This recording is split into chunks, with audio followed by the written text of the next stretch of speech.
Welcome everyone to my channel. In this tutorial we are working this top. I finished this top last year, but because I didn't have time to finish the tutorial editing and everything until the summer ended, I postponed this until this season, and now I'm ready to share with you how you can make this top. So I hope you like it, and yeah, let's get started. So I'm using this Legacy from Scheepjes. Is the regular cotton yarn, and it's a fingering weight yarn. The recommended needle is 2.53 millimeter, but we will be using a 4 millimeter crochet hook. I made this top in two ways. One was with only 4 square, one with 5. The second one, which one we are working right now, it was with 5 squares because I needed to make the squares smaller, and then I wanted a bit of more coverage. So let's just start working on the square. Make a magic ring and chain 3, then work 2 more double crochet, then chain 2, this will be the first corner, and then 3 double crochet,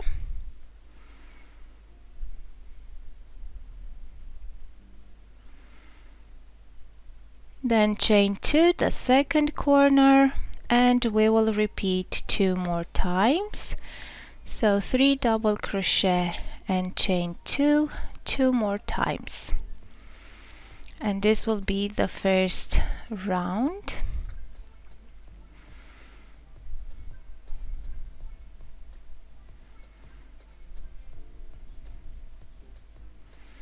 Chain 2 and slip stitch into the third chain.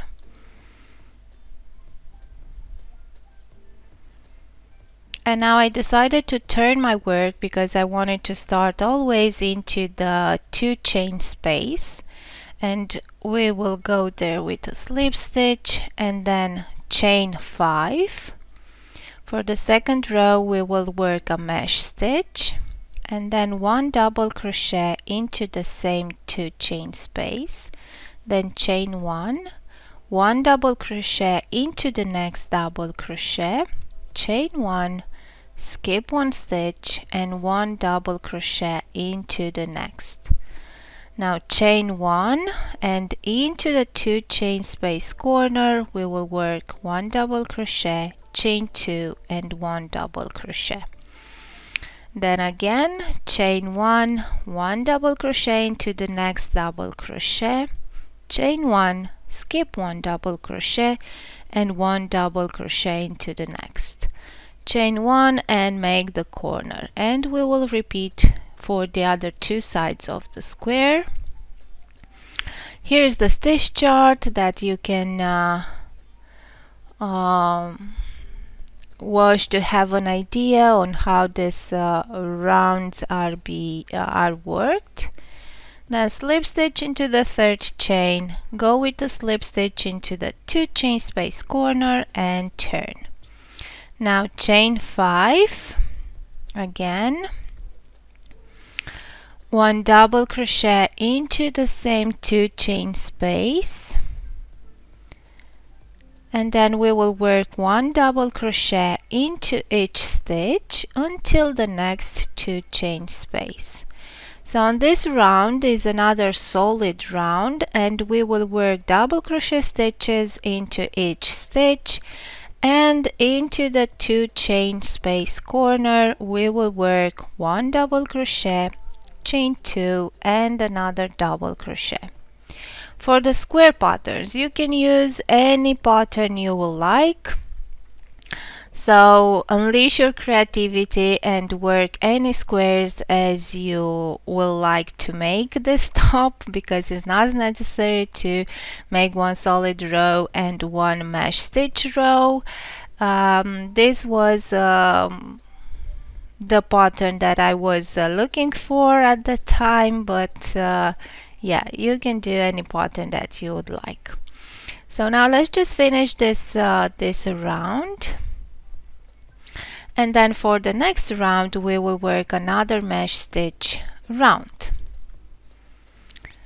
Okay, so we will join into the third chain with a slip stitch, then go with another slip stitch into the 2 chain space and turn.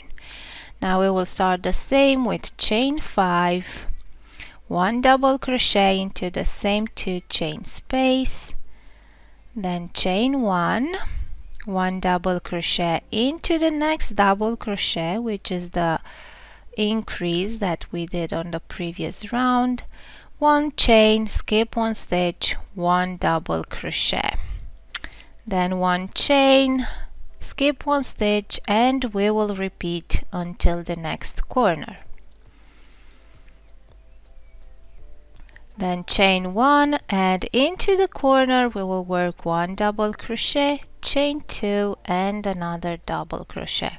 Again, into the corners you can work 2 double crochet, chain 3, 2 double crochet. I don't know, it's just up to you. If you want to change anything, I will give you the indication how big you should work these squares. I worked for the first sample, which was only with the 4 squares, 9 rounds, but for this one, the second sample, I worked 7 rounds because I wanted to be a bit smaller. It was too wider for my bust, so I decided to make it smaller. Now the solid row starts the same with chain 5 and 1 double crochet into the same stitch, and we will repeat and alternate 1 solid row, 1 mesh stitch row until I will have 7 rounds. Now the idea and how big the squares should be. For example, my bust circumference is 86 centimeters, and these are my 4 squares that I did, and you need to place them like this, and when measuring the diagonal you should have either your half bust, meaning your bust width, or I had with 3 centimeter less, because it has a bit of negative ease as it will stretch and you want to be closer to your body. If you decide to put a fifth square, this is where should you place it. It's just to have a bit more coverage into the front. So I had 40 centimeters when measuring them in diagonal. This means 20 centimeters per square in diagonal. Now for the 4 version and also for the 5, we will join the squares 2 by 2 first. So now I just joined 2 squares, and now I will show you how I'm making the join for the other sets of 2. So we will use slip stitches, and I will go with the crochet hook into the first chain of the bottom corner and working only into the front loops. So when going with the hook, you need to go into the front loop, and now into the front loop of the corner of the left square. And now you need to have your working yarn underneath the squares and your hook, and we will try to pass that yarn. Always is difficult on showing on camera. And now I will try to pass this yarn, my working yarn, as a slip stitch through both loops that I have. Okay, the first one was done, and now I need to go into the next stitch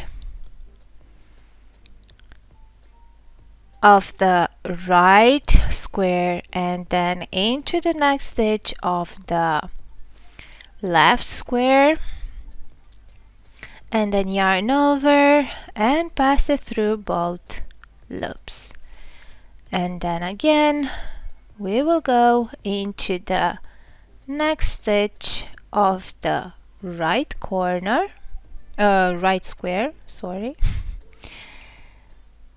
So into the next stitch of the right square, grabbing the front loop, and then into the next stitch of the left square, yarn over and pull it through. And we will continue and repeat the steps with each stitch until we finish the entire side of the squares, and the squares are joined together on only one side.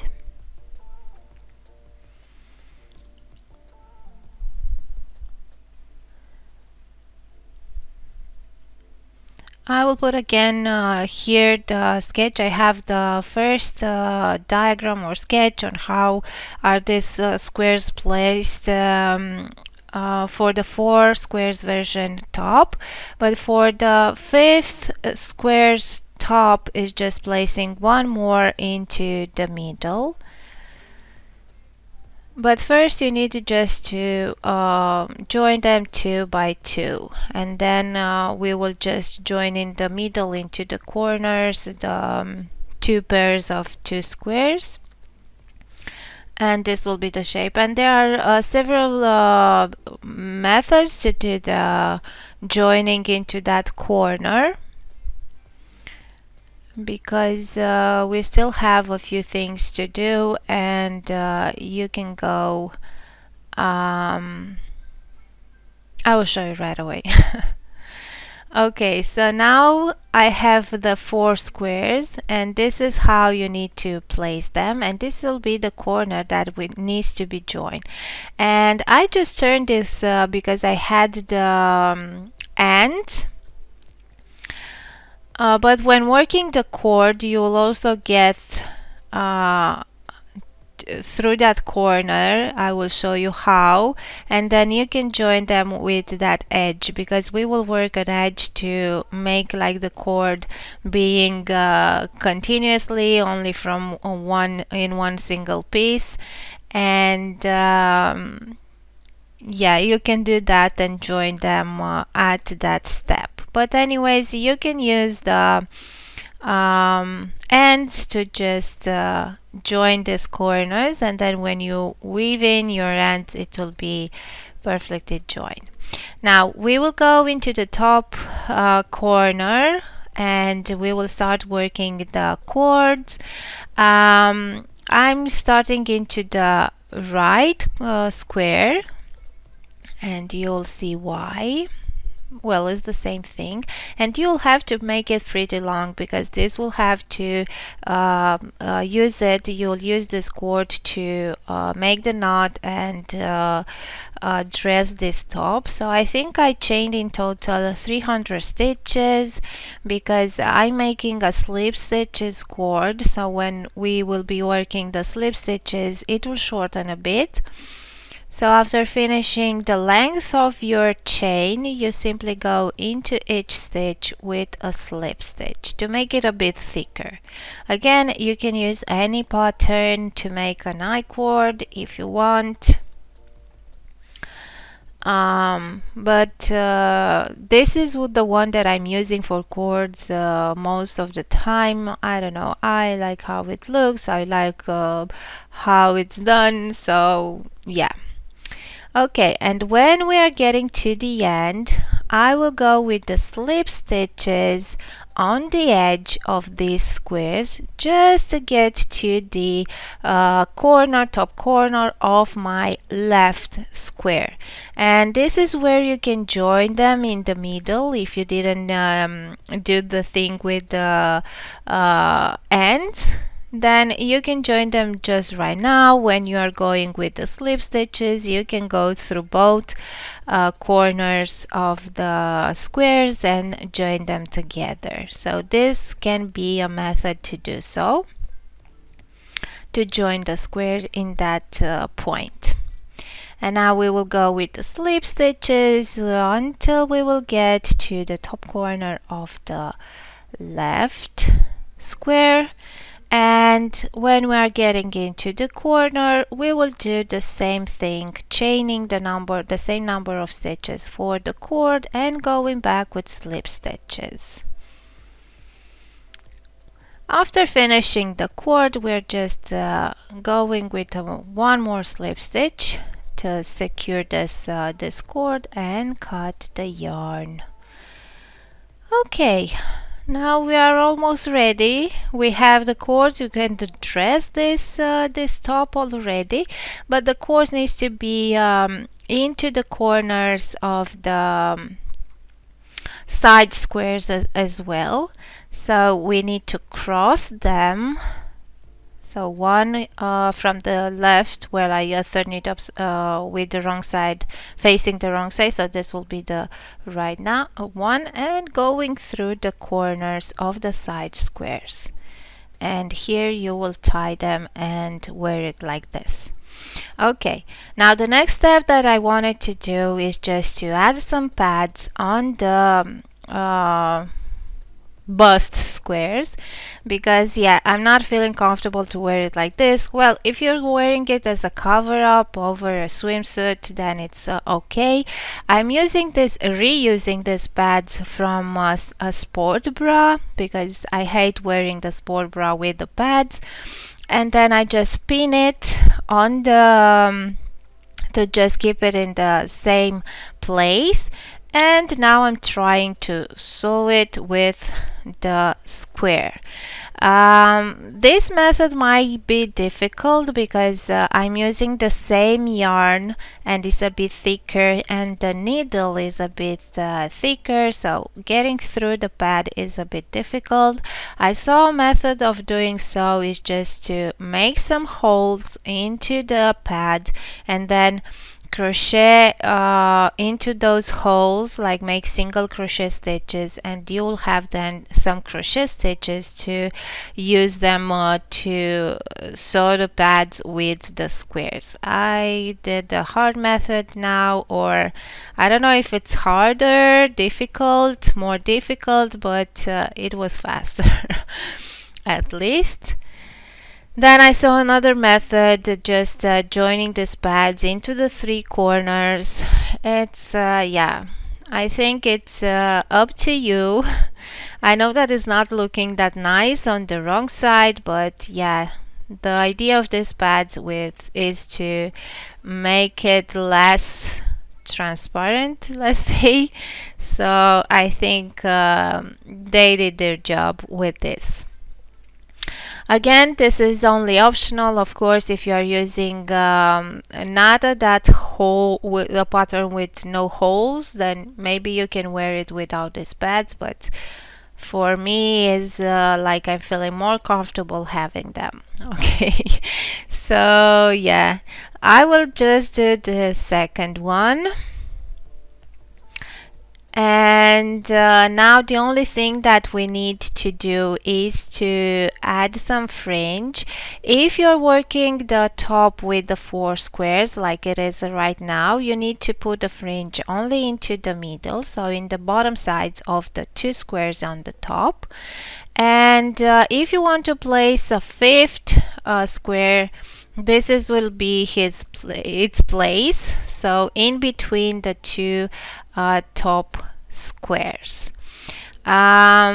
So now this is what you will choose to do, if you want to make a 5th square or not. I love the first version with only 4 squares, but because this one are smaller, I just wanted a bit more coverage. So now adding the fringe is just cutting some pieces of yarn, is depending on the length of the fringe that you want to do. I think I have them about 30 centimeters length. And then you will fold one strand into half, and then with a crochet hook we are going into the stitch, because we will do one per every stitch, grabbing the strand of yarn into that middle loop, passing through the stitch, and then take the 2 ends and pull it through the loop. And this is how you will do it until you finish and add the fringe in every stitch in that middle part of the top. Now this is the fifth version, and if you want to add the fringe, then you will have to add them in the bottom, but you will have a bit more fringe to add because basically it's double the amount. And yeah, this was it. I hope you enjoyed this tutorial. I hope you like it, and see you next time. Bye bye.